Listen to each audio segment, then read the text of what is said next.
Tonight we make our way to chapter 22, 1 Samuel chapter 22.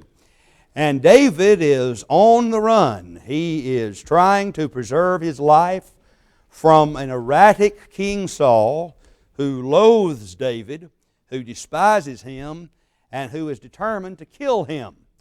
And so we are going to continue to follow the course of David, which has been a difficult path for him to follow for quite some time as he seeks to preserve his life. But don't ever forget, behind all of this is God's providence and God's protection, because it is David who has been chosen as the next king of Israel.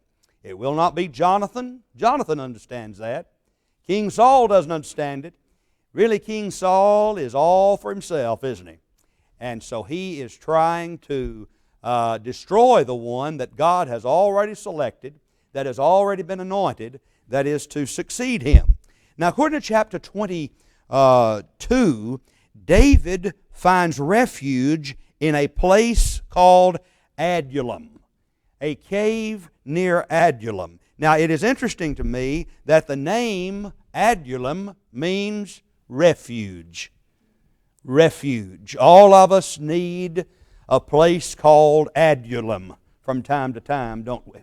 We need a place of refuge. Let me suggest this, that in your daily life, you find a place where you can be protected from the outside world and be able to devote and meditate upon the things that pertain to God. David was wearing himself down, wasn't he? He was running from King Saul. He finally finds this place called Adullam, a city that will provide for him a place of refuge. About 17 miles is Adullam from Jerusalem. Now that doesn't seem like a great distance, except when you're having to walk or go on horseback. It is quite a distance. Now, there in Adullam, where he's seeking some peace and some quiet, then everybody comes calling, right? Everybody comes calling. Even though David is being sought after by King Saul, it's evident that there are some who find their security in whom? David, right? There are those who believe in David. Now his family comes calling upon him. The members of Jesse's family, Jesse his father, they come calling on him. Others who are discontented, others who are seeking refuge, others who are seeking some safety because they fear King Saul, are coming to David and wanting to find refuge with him. So we find in verse 2 that there are those who the text says are discontented. There are also debtors, right? Now, can't you imagine that the king would be after those who were indebted to him? So there are debtors, there are discontented people, and you find, according to verse 2, about 400 men who've gathered themselves with David. Now, we would later learn how that David would take these men and turn them into a mighty force, wouldn't he? They would be his mighty men. They were 400 here. In the next chapter, that moves to 600. So he's got some large force here that he is gathering together who will stand for him, who will defend him. Now, in order to be protected, according to verse 3, he's going to seek some help from the king of Moab. The text says David went thence to Mizpah of Moab. Now, why do you think David might be compelled to go to Moab? What's so appealing to David about Moab? Yeah, because his great-grandmother was Ruth. And Ruth was a Moabitess. Remember Ruth and her story that's told in just a few chapters following the book of Judges just prior to 1 Samuel. And so Ruth actually is an ancestor of King David, which likewise makes her an ancestor of whom? Jesus, right? So Ruth, a Moabitess who was widowed, would marry a man named Boaz. And so, because of this connection that David has, because of his great-grandmother Ruth, he goes to the king of Moab, and this must also have been true. Not only is he going to find security in Moab because of his ancestry, but most likely the king of Moab is also an enemy of Saul. Now, the enemy of my enemy is my what? Friend. Friend. So David goes and seeks some protection from the king of Moab, and more than anything else, he wants protection for whom? His parents. And so according to verse 3, let my father and my mother, I pray thee, come forth and be with you till I know what God will do for me. Now, just underscore that line there, until I know what God will do for me. Are there times when you just have to wait and see how something's going to turn out? You know, even as we study our Bibles, the Bible doesn't tell us how to react in every specific situation we find ourselves. We take the Bible and we're supposed to be wise. We take the Bible and we follow principles and guidelines that are given. But the Bible, nor does God directly tell us how to react to every situation we find ourselves in. David says, I want my parents to be down there safe and secure. Here again you see David, the picture of Christ, don't you? What would Jesus Christ do on the cross? He would say to John, you take my mother. Get her away from here. Get her away from this awful scene. And what is he saying to the king of Moab? Get my parents out of here and protect them. I really haven't thought a lot about this until in this recent study, but it has begged my attention, and that is David, the son of Jesse. David's relationship to his parents. I think we see something beautiful here about David and his relationship to his parents. Number one, when we think about David, we think of a dutiful son, don't we? Because chapters ago, when we were studying King Saul and God telling Samuel to go find one who is after mine own heart, he sent him to the house of Jesse, and Jesse has all these boys, and they're all lined up. And is this it? Jesse says, well, I've got one more, but he's the youngest. He's out there tending the flock. Samuel said, well, you go get him. I'm not leaving here till I see every boy that lives in this household and see what God's decision is. And so God chose David, didn't he? And so David was a young man after God's own heart. But when you consider David the shepherd boy, you're mindful that he was a dutiful son. And when his daddy said, you go over to the encampment and you find out what's going on in the campground between the Israelites and the Philistines, what did David do? He did that. He went. He reminds me a lot of Joseph, who was so honorable in his life, and not only that, a dutiful son. If you had to think about the best son of Jacob, who quickly comes to mind? Why, it's Joseph. And here we have David, who was the dutiful son of Jesse. And now we find years have passed, and now here is David, a grown man, who is still looking after his parents. And he says to the king of Moab, you take care of my parents. I don't know what's going to happen next. We don't know what's going to transpire. Does a good man in the prime of life look after his family? Yes. It doesn't make any difference if his parents or his children or brothers or sisters, whomever it may be. He's looking after his family. So David says to the king of Moab, let my father and my mother, I pray thee, come forth and be with you till I know what God will do for me. And what did the king of Moab say? You bring them on. He brought them before the king of Moab. That evidently is what he said, because they dwelt with him all the while that David was in hold. Now, what did the king of Moab do on David's behalf? He provided some peace of mind, didn't he? Some people say, you know, in life, it's like we're on a roller coaster. And for a while, you know, everything will be, you know, we're up here really high, you know, and enjoying the surroundings, and we can see everything clearly, and we're above everybody else, and boom, down there in the valley again. Somebody else said, I don't know if it's a roller coaster. It may be more like railroad tracks. Think about that. Railroad tracks, the tracks run alongside each other, right? You got good things happening and bad things happening. That's more like it, isn't it? Any of you got anything good going on tonight? Well, sure you do. Good things running along over here on this track. Anything bad going on? Yeah, that's going on too, right alongside each other. All day long, good things happen, bad things happen right alongside each other. And sometimes it derails, Becky says. That's right too. But now here's the point we want to make. David's parents evidently were of such an age that he felt compelled, I've got to make sure my parents are okay.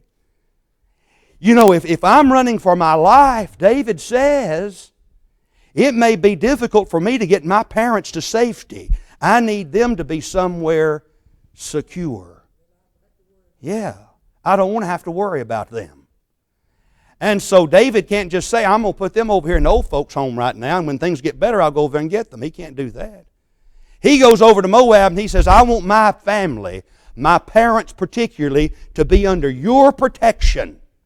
Your protection. And of course, David is going to prosper in the future, and everybody connected with him will prosper, but not just yet. And so he brought them before the king of Moab. They dwelt with him all the while that David was in the hold. I like how the King James says, in the hold. That means in the garrison or in the protected place, the place of refuge. But sometimes, you know, what's going on in your life? Well, we're in a holding pattern, right? You ever been in that? We don't know what's going to happen tomorrow. We're still kind of wait and see. We're just sort of in a holding pattern. And that's David. David says, right now, I don't know what tomorrow holds. I'm trusting in God. I believe God's going to get me through, but I don't know what tomorrow holds, so I sure don't know what the day after tomorrow holds. He says, I know one thing, Saul is seeking for my life, and I've done nothing. You ever feel that way? Like the world is trying to just destroy you, and you feel like everything's caving in on you, and you say, haven't done anything to deserve all this, but it's still happening. Anything happened today? No, but I'm still in holding pattern. All right? I'm still waiting for the telephone to ring. It could happen anytime. Now, there's always a spiritual answer.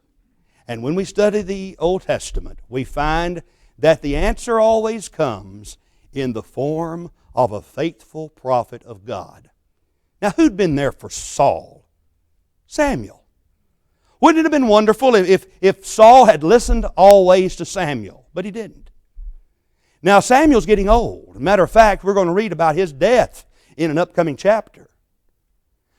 Here is somebody, though, that's going to come to the rescue for David. And he's a prophet, and we read about him in verse 5. And the prophet Gad said unto David. Now, here is a prophet of God. David is a warrior for God. You put the two of them working together, and that's a powerful combination. Now, what we're going to see in these chapters, like 22 and 23, is old Saul still holds to the idea that he's God's chosen one. But God's left him behind. Gad said to David, abide not in the hold. Sometimes it's dangerous to be in that holding pattern. Sometimes it's dangerous just to stand and do nothing. And Gad says you're going to get in trouble if you just stay where you are. So abide not in the hold, depart and get thee into the land of Judah. And he wants him to go next to a place called the forest of Hereth. Now, why is this important? Because who is on his trail? Who's going to find out where he is? Saul will find out where he is. So, it comes, what's that? Yeah, verse 6. When Saul heard that David was discovered. Somebody's always there to say, we found him. We know where he is. And he's there under a tree, it says, in Ramah. And what does he have in his hand? A spear. A spear. Do any of you hold on to a spear? You say, we don't have any spears in our hand. We might. Do you hold on to something every day, or do I, that you're just waiting to stick in somebody else? You think about that a minute. Oh, it can be, can't it? Grudge. I mean, every day you've got your spear in your hand. That's old King Saul. Somewhere along the way, he's going to find David, and that spear, he's going to stick that spear in and twist it and get his revenge.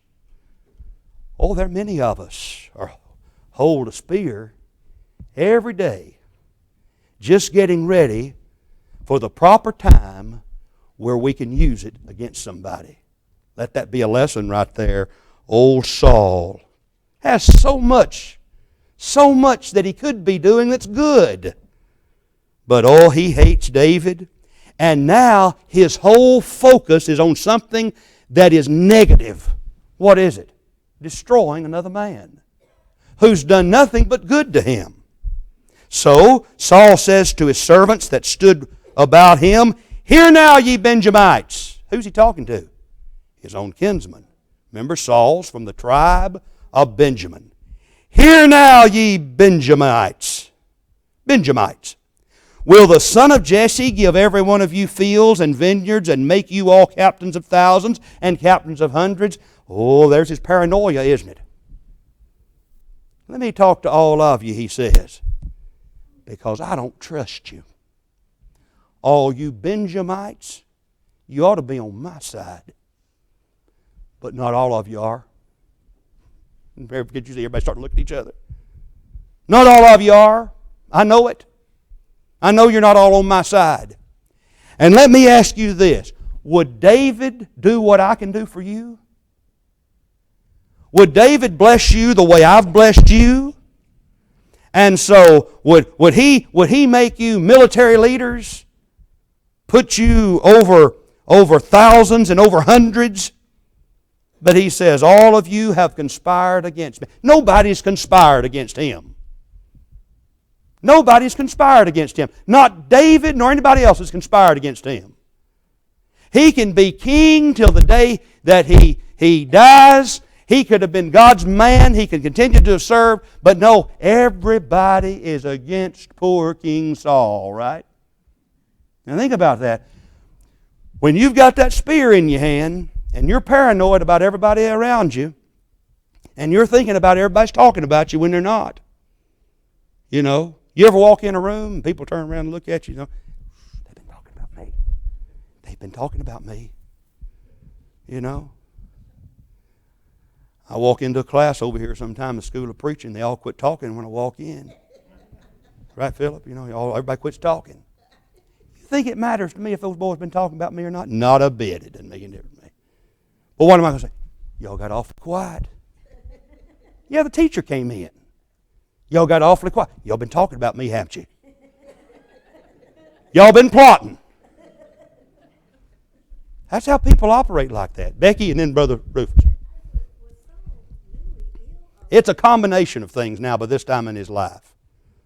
I mean, he's number one, he left God. He did that before you can ever say there's any mental problem.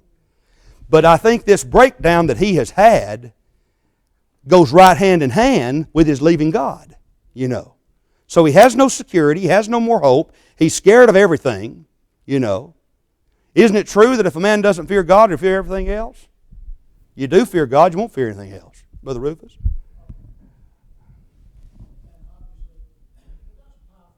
Yeah. Yes, it is. Yeah. Yes, that's exactly right. That's the irony of it all, isn't it? Yeah. Yeah, they have to be. Yeah. Right. Yeah. Starts doing that, yeah. No, none at all. Yeah. Well, think about it for just a moment. That's exactly right. If anybody is going to be leading some conspiracy, it would be David, and David's not. And even when David has opportunity to do something destructive to King Saul, as we shall see, he won't do it, will he? back to that word you just used, for the respect he has for him. You know, I can't do that. You're God's anointed. Brother Dan?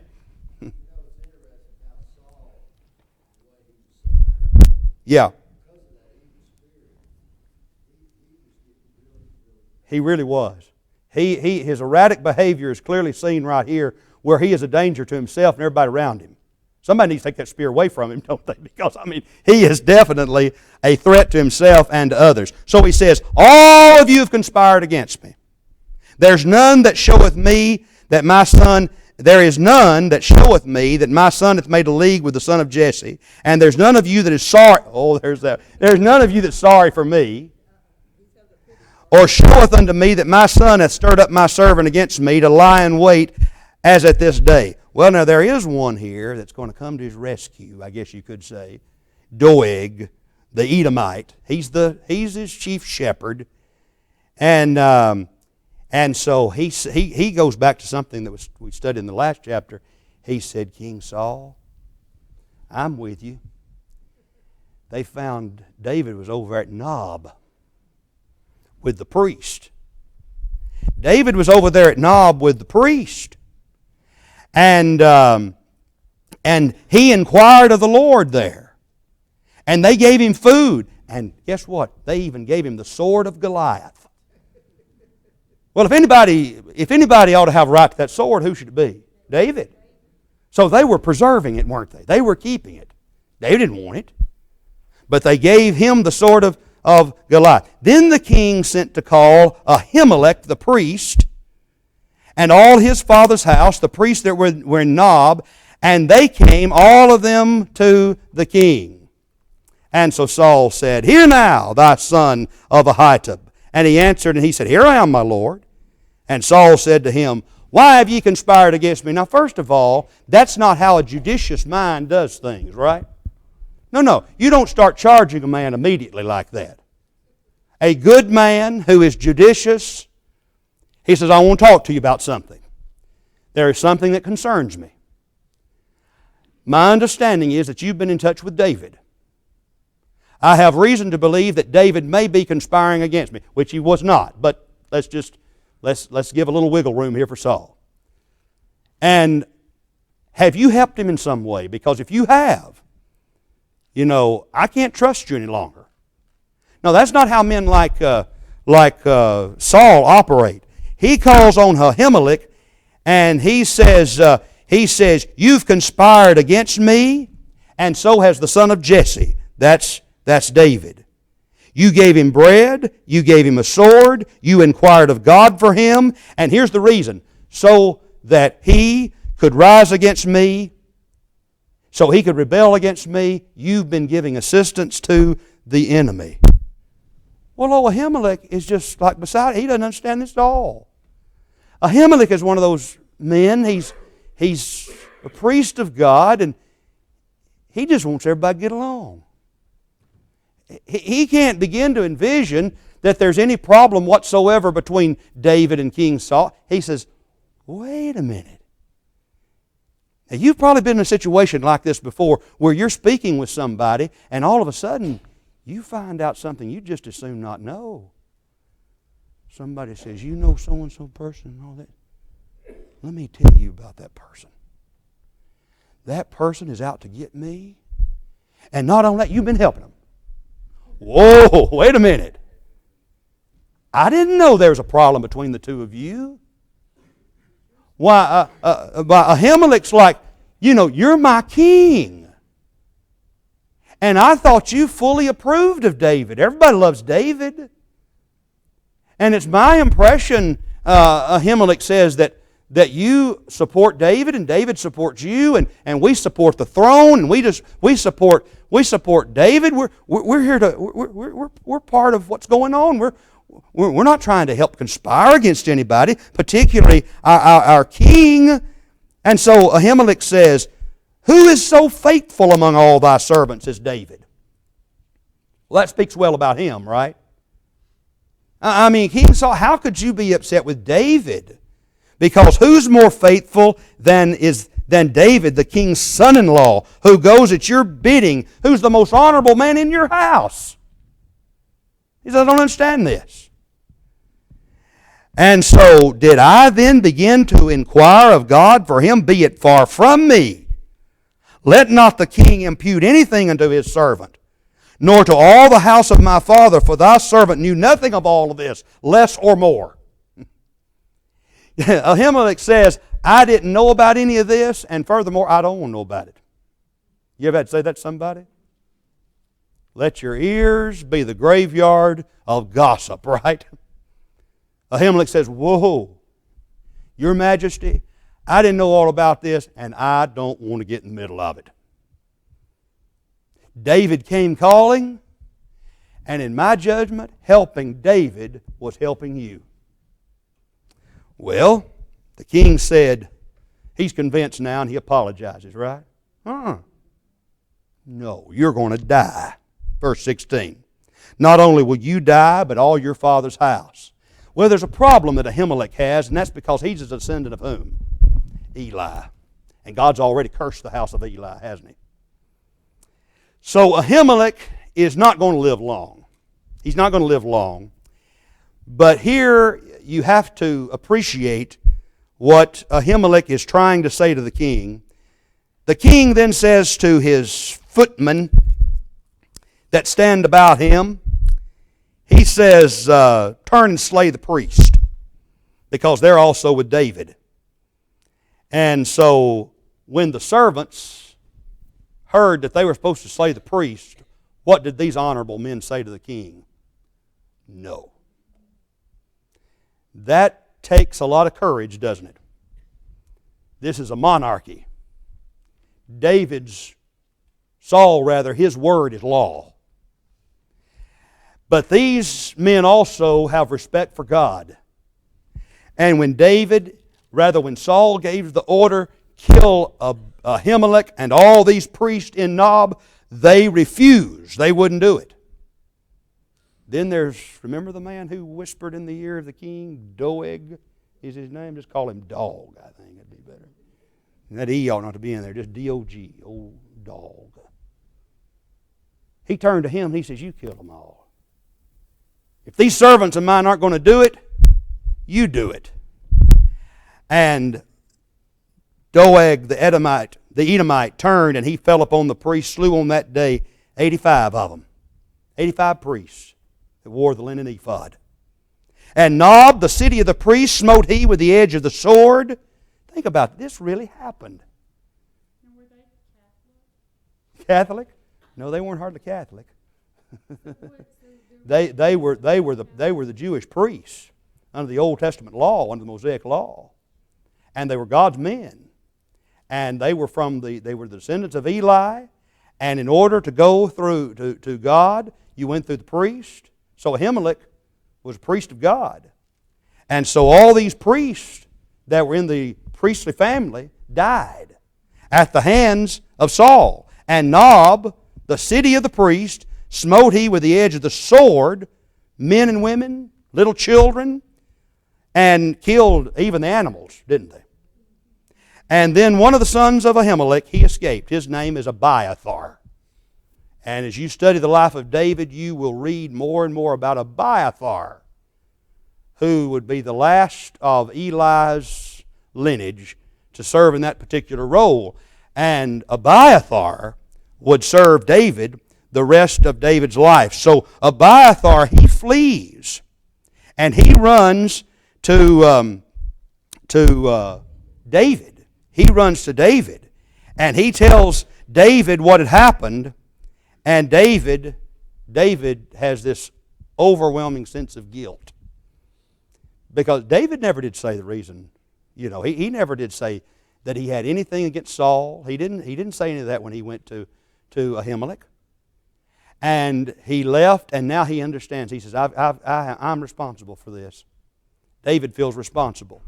He's really not, but he feels that way, because he knows if he'd never gone to Nob, then that would not have happened to the Ahimelech and the rest of the priest. And so he says, abide thou with me, fear not, for he that seeketh my life seeketh thy life, but with me thou shalt be in safety. All right.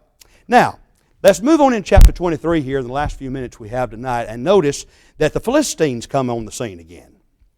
That closes one scene, And it's a sad scene. Saul, of course, is after David, and he goes. He has Ahimelech and all those priests killed, and then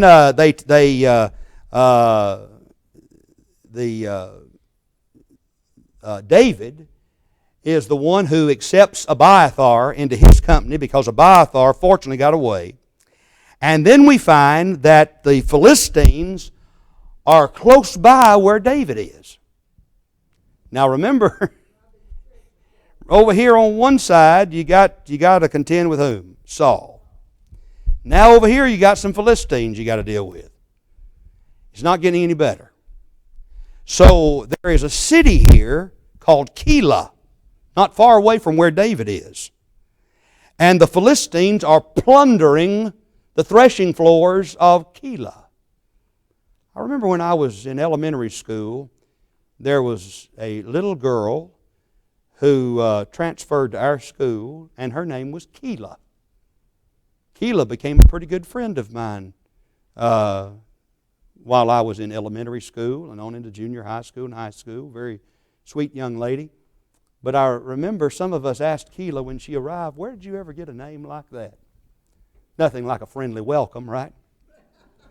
Where did you get a name like that? And she said, it's from the Bible. And I said, I go to church all the time. I never have heard the name Keilah before, right? Who was right? Keilah was right.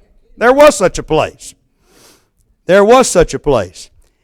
And so there, David inquired of the Lord. How would he inquire of the Lord? He'd have to go through whom? Abiathar, right? And so he says, shall I go and smite the Philistines? The Lord said, yeah, go ahead. I love when the Lord, the Lord's in control. The Lord said, go ahead, fight the Philistines. Go ahead, you've got it. You're going to win it. Yeah, he's still Saul's captain of the host, isn't he? Despite how would you like that? Here's one of the, it would be like you're president of the United States and you're trying to get one of your top generals killed. And so here is David, still over the entire armed forces there under Saul, and we've got to go fight the Philistines. Should we go fight the Philistines? God says, go ahead and fight the Philistines. And yeah.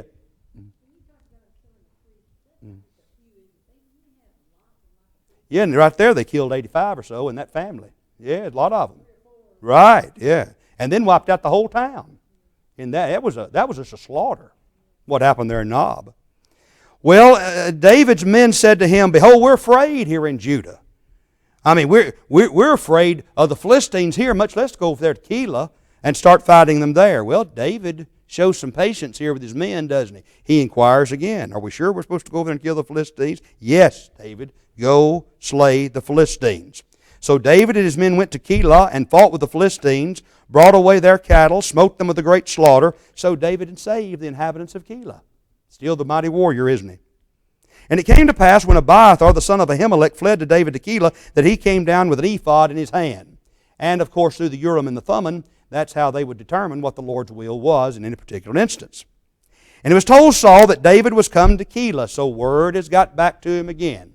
What's Saul doing? He's sitting there in his place with a spear in his hand, right?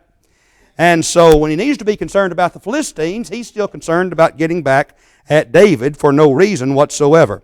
And so here's what's just amazing to me. And this shows the nature of man as much as anything does. It was told Saul, verse 7, that David was come to Keilah, and Saul said, God's delivered him into my hand. God hasn't done a thing for you lately, Saul. You're no longer in God's will. You ever been around somebody? Mocks the name of God all day long, and God's with me in this. Somebody who never, if God's name is ever used up to that particular point, it's always with an expletive or something, isn't it? People who have no use for God whatsoever, but let something happen and, oh, that's God doing this for me. His hands are all over this. It's God. Saul says, boy, God has delivered him into mine hand. Here's a man who's filled with hate. Here's a man who's filled with bitterness. And he's trying to bring God into all that. So he says, he said that God has now delivered him into my hand. Think again, Saul. Saul called all the people together to war, to go down to Keilah, to besiege David and his men. But David's not the enemy. Who's the enemy? Philistines. He says, yes, let's go down here and we'll take... Have you ever known people before who became more enraged over people that's supposed to be on their team than they are those that's supposed to be the enemy? You know. They become more and more enraged over those who are supposed to be on their side than they are over those who really are the enemy. Well, that's Saul right now. And Saul called all the people together to war to go down to Keilah to besiege David and his men. And David knew that Saul secretly practiced mischief against him. He said to Abiathar the priest, bring hither the ephod.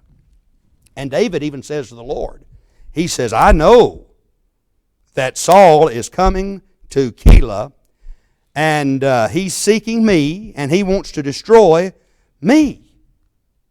And so David is very, very concerned at this particular time. And so he's just having to wonder what's going to happen in this particular place if indeed Saul is going to come, and will he succeed in taking him? Well, he's not going to succeed because God is on David's side. But we're going to see what happens next because when we continue our study, because there's somebody that's going to come at this critical moment and refresh the spirit of David. And who is it? Jonathan. Whenever he needs his spirit refreshed, it is Jonathan who always comes to the rescue. And we're going to see then what happens next as Saul is trying to close in on King David. And as it turns out, David is going to be the one who closes in on King Saul, not the other way around. You know anything about it?